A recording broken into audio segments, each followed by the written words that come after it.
Hello, my name is Jen Waldhauser, and welcome to the Practice Makes Profit podcast series. The purpose of this series is to provide you with the professional resources that you need to make your work, life, and business succeed. If you want to learn a little more about what we do, please press pause and go back and listen to our podcast teaser. Are you ready? Great. Let's get started. If you find yourself with a little bit of extra time on your hands these days, it might just be the perfect time to review your firm's online brand messaging and reputation. If it seems like a bit of a daunting task, don't worry. Our guest today will help guide you through this process in the right way. Did you know that your online reputation directly impacts your business? I'm sure that you did. How others see you, either through digital or traditional marketing, impacts their overall impression of what it'll be like to work with you. In this 30-minute podcast, we are going to review how to brand yourself, how to maintain your brand, how to preserve it, and in the instance that you get a bad review, how to protect it. Our guest today is someone who knows all about how to build and maintain a solid brand presence, James Wisdom from Wisdom Consulting. For the last 25 years, James has been guiding small firms and large publicly traded companies to develop and refine their online brand reputation. We are so very lucky to have him as a member of the My Professional Net team. And if you don't recognize his voice now, well, you'll just know that he's someone you'll be hearing from in subsequent podcasts. Please, let's give a warm welcome to James. Thanks for joining us. It's my pleasure to introduce to the program James Wisdom. Welcome, James. Hi, Jen. How are you doing today? Great.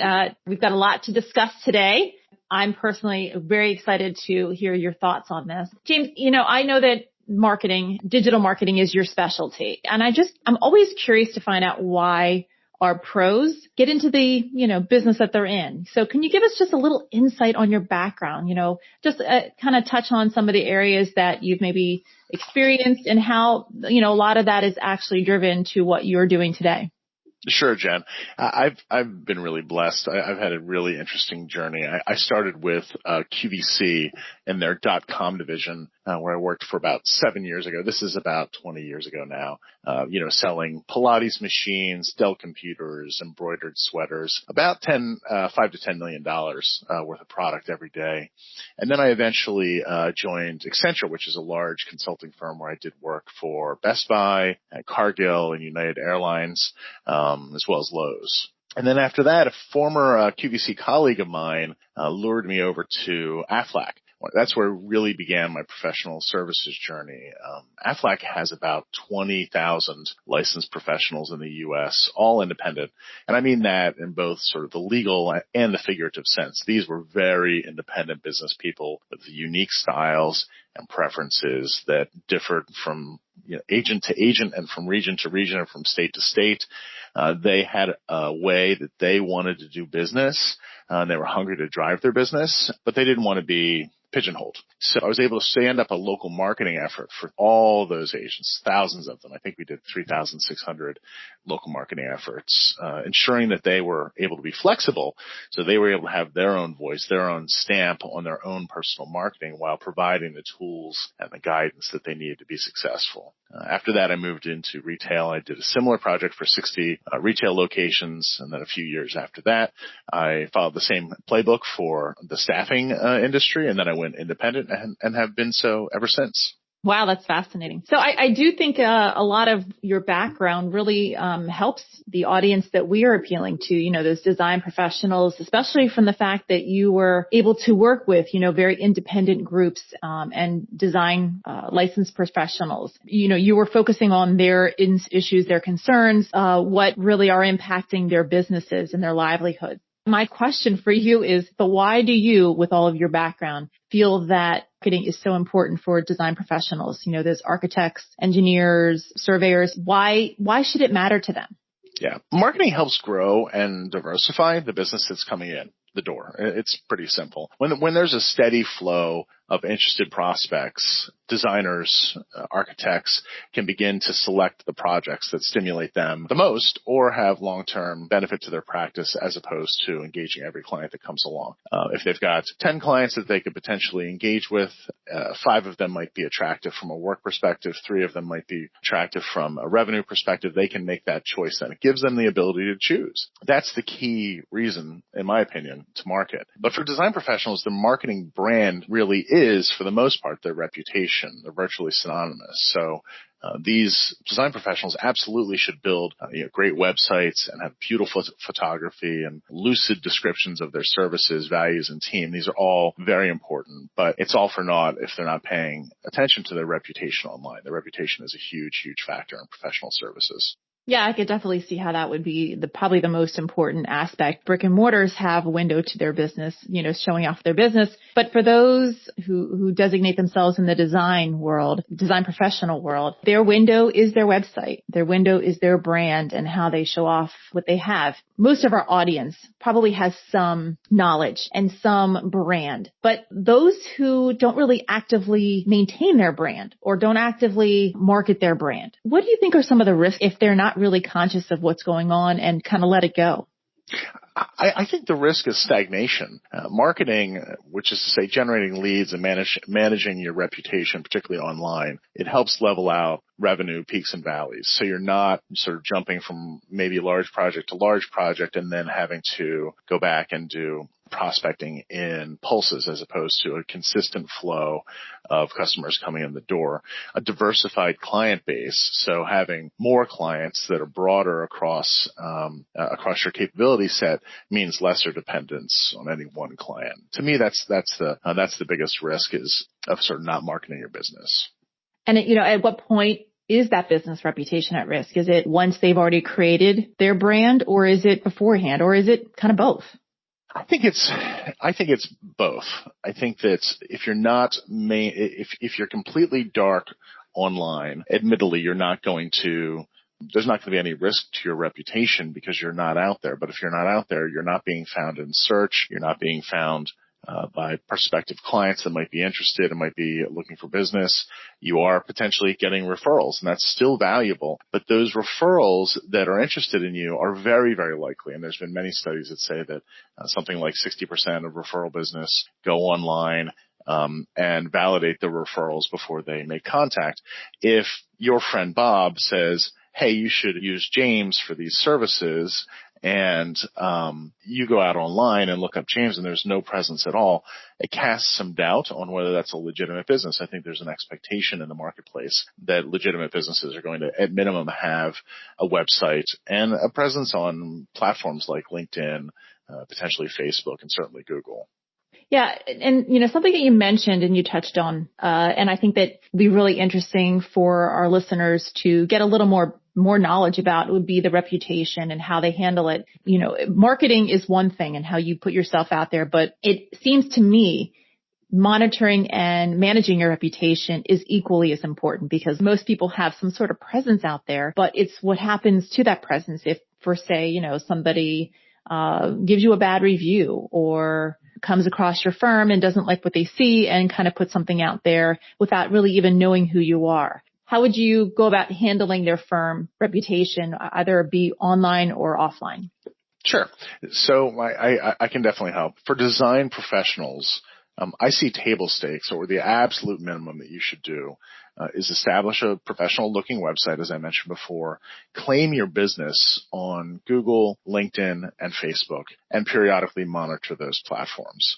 If you haven't claimed and don't regularly monitor those platforms, someone will eventually come along and post something negative, legitimate or not, and you might not even know about it, damaging your business. You don't want that to happen. So at minimum, setting some time aside to say, okay, I'm going to claim these, which, each one is like 5 steps. You go in, you upload your logo, you upload some photographs, you write the profile, you put your address and your hours in so that you're findable on those platforms, and then setting aside maybe an hour, and that's probably on the long side, maybe 30 minutes just to go check once a week and say, okay, well, have I received any new reviews? If I have received some new reviews, is there any action that I need to take on them? Should I be thanking the people online? Should I be responding to people that might be not happy, et cetera? Those are minimum table stakes, in my opinion, to operate in the marketplace as a business, as a design business. Now, the next level up is to mount an effort to develop a meaningful brand and actively build your reputation. So depending on your business's focus, be it consumer focused, commercial, or engaged with some specialty work, working with a marketer, or just someone independent from you and outside of your business, I think is my advice, to flesh out your brand persona and design a marketing plan. Your brand is really the personality that you want the world to identify with your business. You need to ask yourself, what are my values? Why am I doing this? Why should someone want to work with me? Ask yourself who your ideal clients would be. What would you want your clients to say about you when you're not in the room? What would you want? Yeah. Who would you want to attract?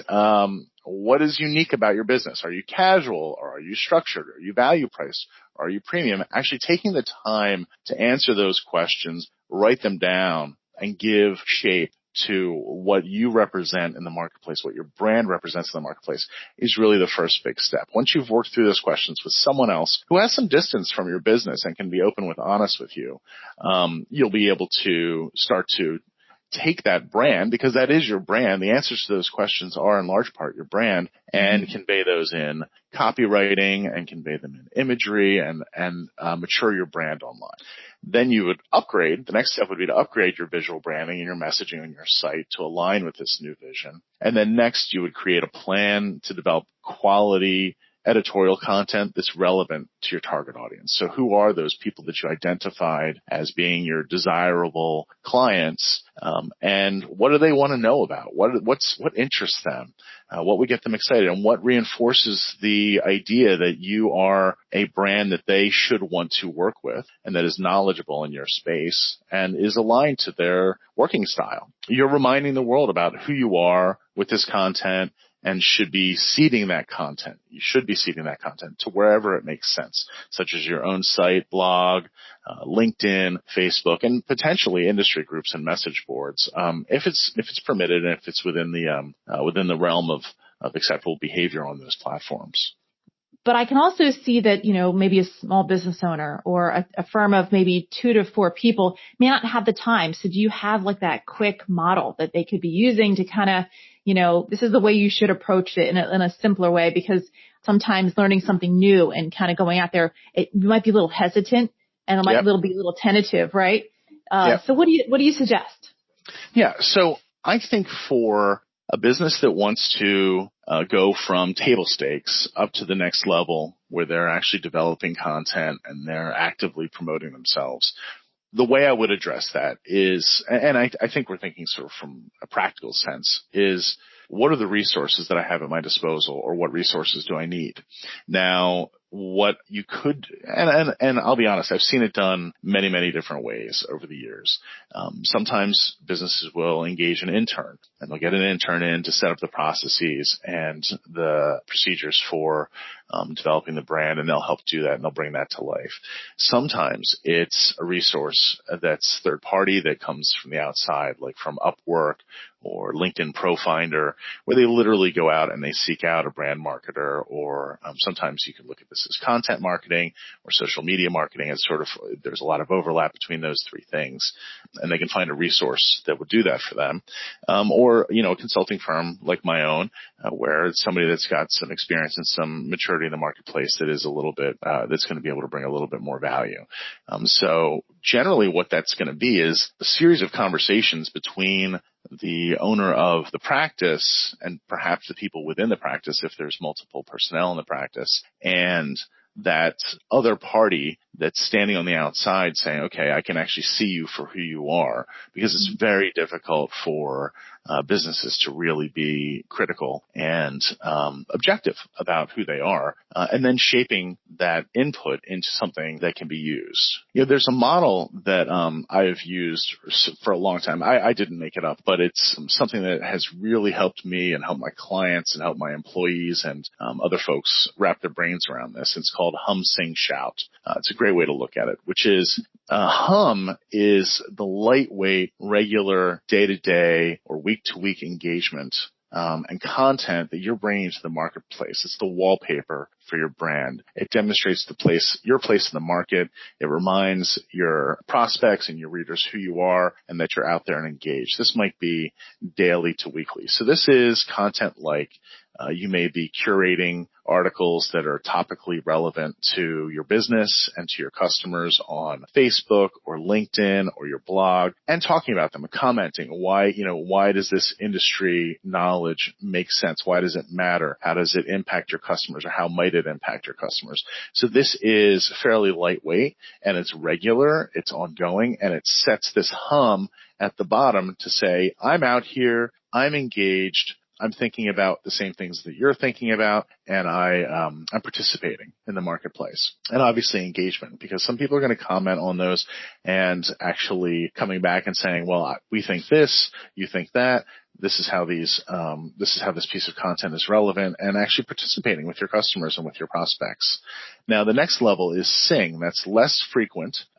It's the tentpole, right? It's regularly occurring, high value branded content. So this might be something you do quarterly, that really shows off your brand and brings value to the community. So, do you write up a piece of content that's more in depth?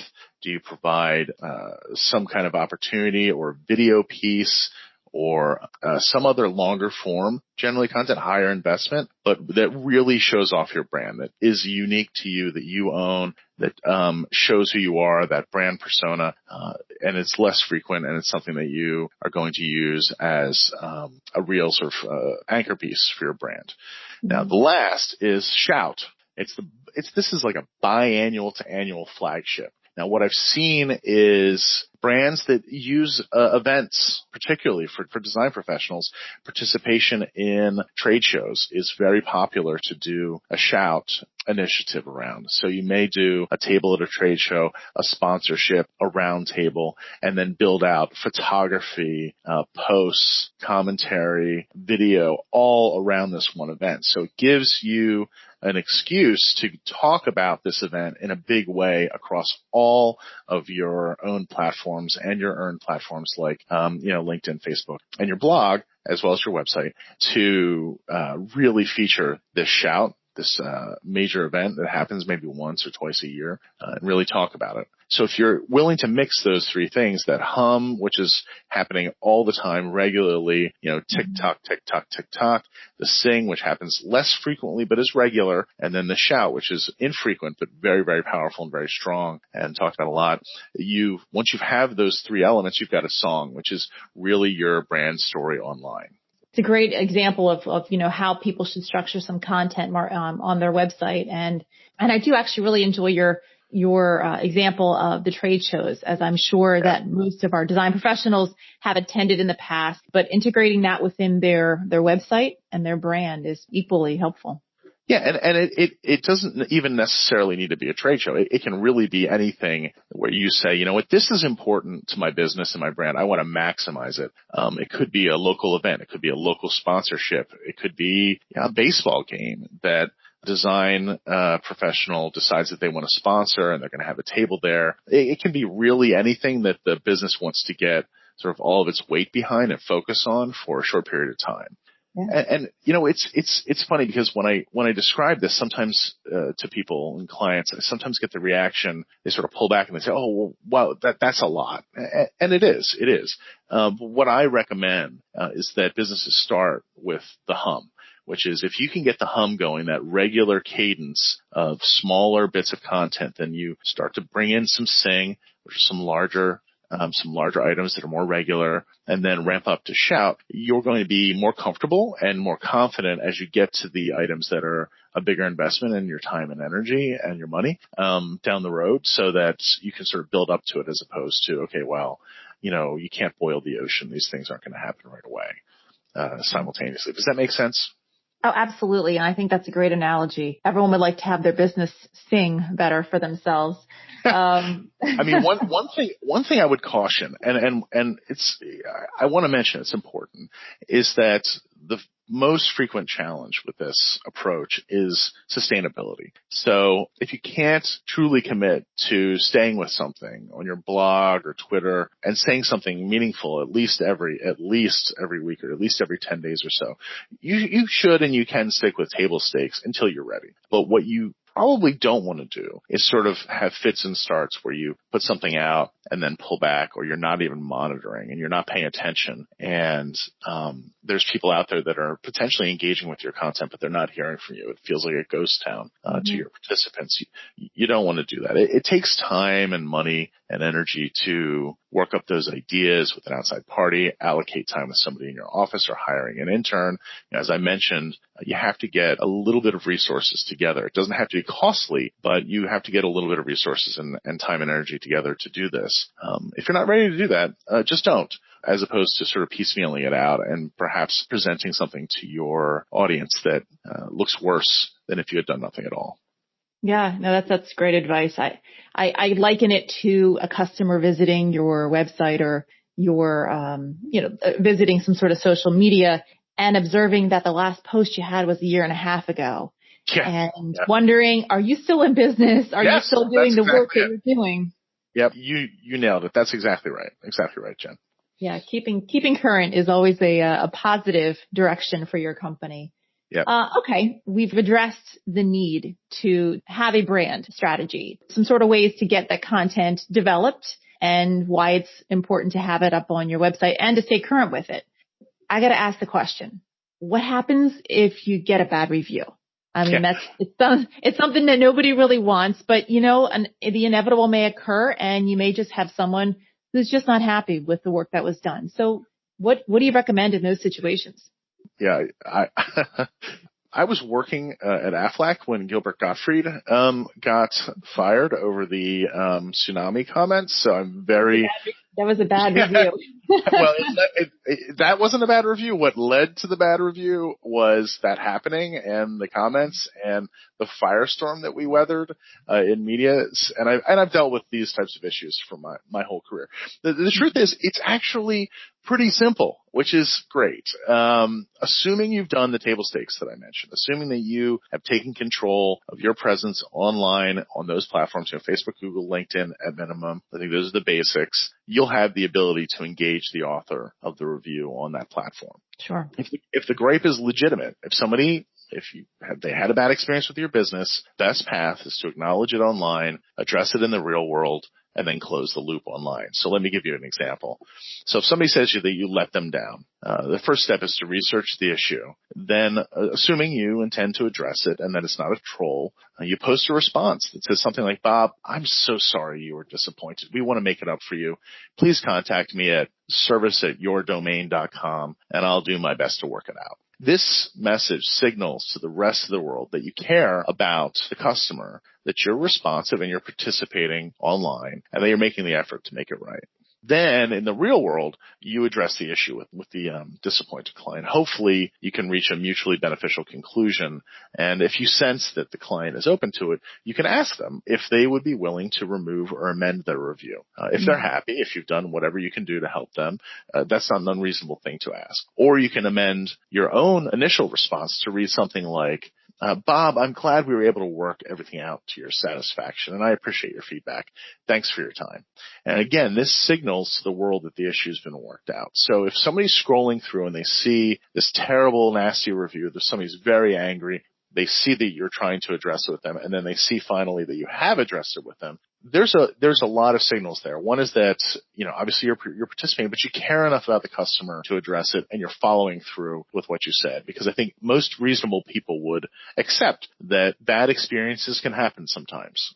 That's life. But having somebody that cares enough about their customer to address those bad experiences and make it right, that is sort of the difference between a great business and a good business, in my opinion. I think most people would see it that way. I agree. Yeah. Now, if the complaint is a troll, or perhaps a competitor or someone looking to besmirch your reputation without cause, the best approach usually is to research it and be blunt. Bob, we've never worked together and I'm not aware of the issues you've mentioned because they never happened. We take great pride in customer satisfaction.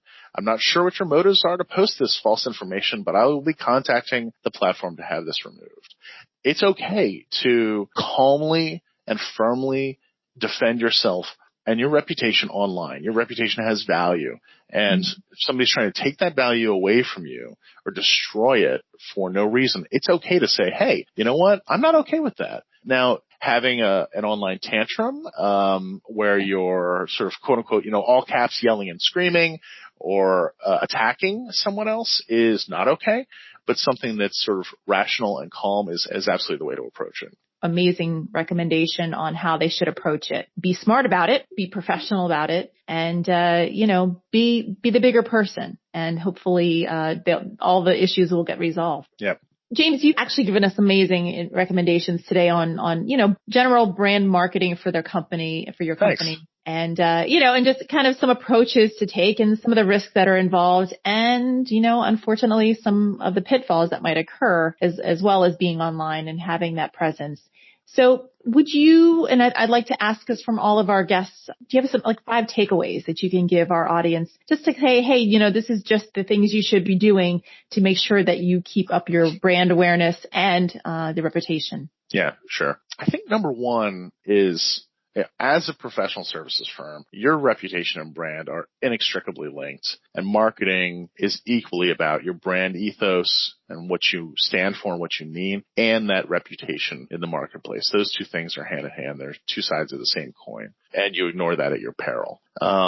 Number two is, I think, and that's a little bit sort of off the side of this, is, know who you are and be that persona online. I see a lot of businesses that struggle with developing that persona and understanding what their brand actually stands for. And in most cases, it takes somebody coming from the outside to have fresh eyes and objective eyes for them to achieve a clear understanding of their own brand, which is very, very valuable. So know who you are.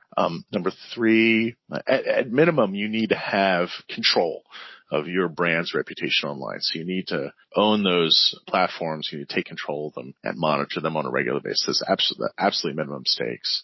Number four, let's see. If you want to invest in growing awareness of your brand, it needs to be sustainable in the long term. Don't mess around with fits and starts. It's going to be frustrating and painful for you, and you won't see the results that you're looking for. And I think number five, be open and be honest in how you engage with your customers online. And I'm going to give you a bonus one, Jen. Number six is have fun.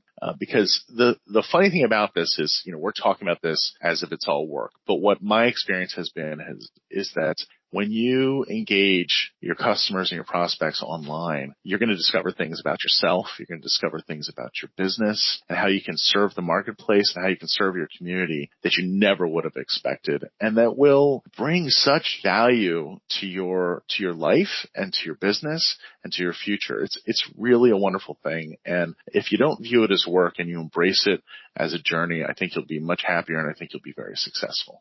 Thank you. I do appreciate the extra bonus point. And I'm sure that most of our firms would agree with, it's the fun part of why they got into the business that they're doing.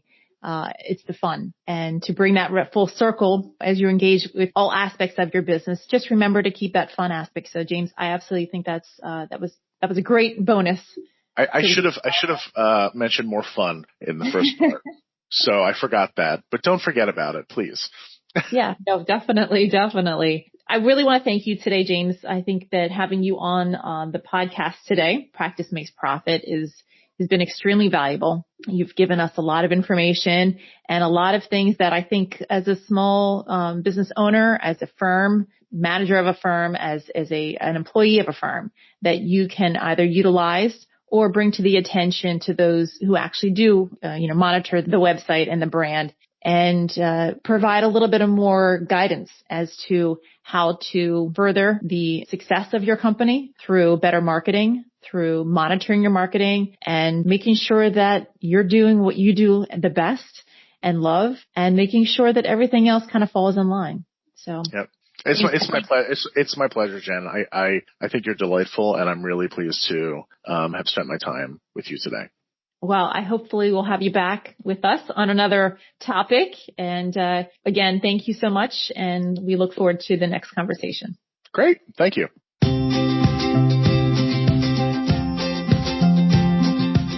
Thank you for listening to the Practice Makes Profit podcast series.